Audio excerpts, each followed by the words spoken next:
आगे बढ़ते बहुत बड़ी खबर एक मिल रही है। कांग्रेस ने यूपी चुनाव आयोग को खत लिखा है। यूपी में बड़ी रैलियों के बजाय छोटी रैली कराई जाए, कांग्रेस ने कहा है।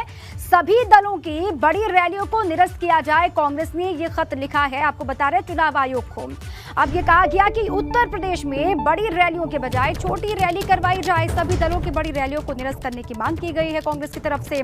पीएम सीएम की रैली में सरकारी मशीनरी के आरोप लगाए गए हैं कांग्रेस की तरफ से। पीएम सीएम की रैली में सरकारी मशीनरी का इस्तेमाल रोका जाए, ये भी कांग्रेस की तरफ से कहा गया है।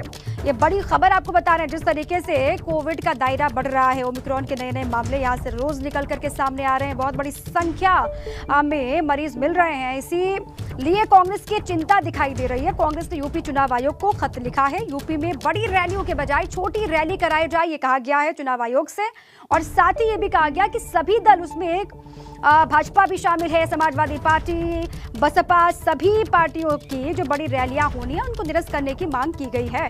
इसी पर अधिक जानकारियों के साथ मेरे साथ जुड़ चुके शैलेश अरोड़ा। शैलेश, देखिए कांग्रेस की ये चिंता दिखाई दे रही है। कांग्रेस ने खत लिखा चुनाव आयोग को, ये कहा गया कि जितनी भी बड़ी रैलियां अभी तय हैं उनको निरस्त कर दिया जाए। किस तरीके से इसको देखें? देखिए, निश्चित रूप से जितनी भी चुनावी सभाएं या रैलियां हो रही हैं वो इस समय एक तरह से कह सकते हैं कोरोना फैलाने का काम कर रही हैं। अगर ये कहें तो गलत नहीं होगा। वजह ये कि जिस तरह से प्रदेश में कोरोना के मामले तेजी से बढ़ रहे हैं, लगातार तमाम नेता जो है वो भी इसकी गिरफ्त में आ रहे हैं। अभी हाल ही की बात करें तो आम आदमी पार्टी के जो राष्ट्रीय संयोजक हैं, इसके अलावा दिल्ली के मुख्यमंत्री अरविंद केजरीवाल, उन्होंने लखनऊ में एक रैली की, उत्तराखंड में एक रैली की, महारैली की। हजारों की संख्या में दोनों जगह लोग जुटे और उसके बाद वो पॉजिटिव निकल आए। इसी तरह से अगर आप देखें तो भाषा में तमाम कार्यक्रम हो रहे हैं और अभी अगर आप देखते हैं तो उसमें अभी बिल्कुल जो ताजा अपडेट है उसमें ये भी सामने आ रहा है कि जो राज्यसभा सांसद है संजय सिंह, वो कोरोना पॉजिटिव हो गए। हाल ही में वो जन विश्वास यात्रा के कार्यक्रम में शामिल हुए। तमाम और मंत्री जो है, चाहे केंद्र के हो, वो भी इसमें संक्रमित हुए। तो कोई भी देखिए इससे बच नहीं रहा है। ऐसे में अगर देखें तो चाहे सपा हो, चाहे बसपा हो, चाहे भाजपा की रैलियां हो या कांग्रेस की, तो हर जगह पर भीड़ जुट रही है और वहां पर कोविड प्रोटोकॉल का पालन नहीं हो पा रहा है। इसे देखते हुए कहीं ना कहीं कांग्रेस की तरफ से एक पत्र लिखा गया निर्वाचन आयोग को और कहा गया है कि अब जो भी बड़ी रैलियां हैं इनको बंद किया जाए, इनको निरस्त किया जाए, इन पर रोक लगाई जाए। राजनीतिक दल जो है अब छोटी सभाएं करे, चौपाल करे, नुक्कड़ नाटक करे और डोर टू डोर कैंपेन जो है इसके आयोजन करे। इसके लिए निर्वाचन आयोग से कहा गया है, निवेदन किया गया है कि वो अपनी तरफ से निर्देश जारी करे।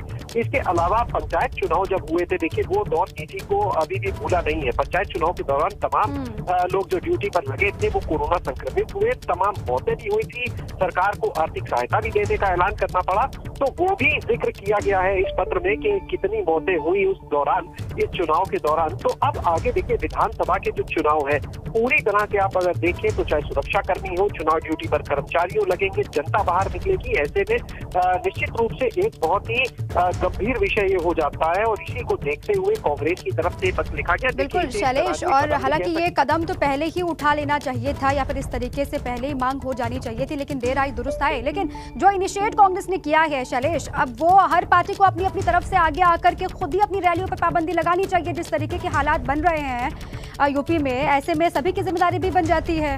अब देखते ये हैं कि और पार्टियां क्या आगे आकर के अपनी तरफ से भी मांग करती हैं। बहुत शुक्रिया शैलेश आपका पूरी जानकारी के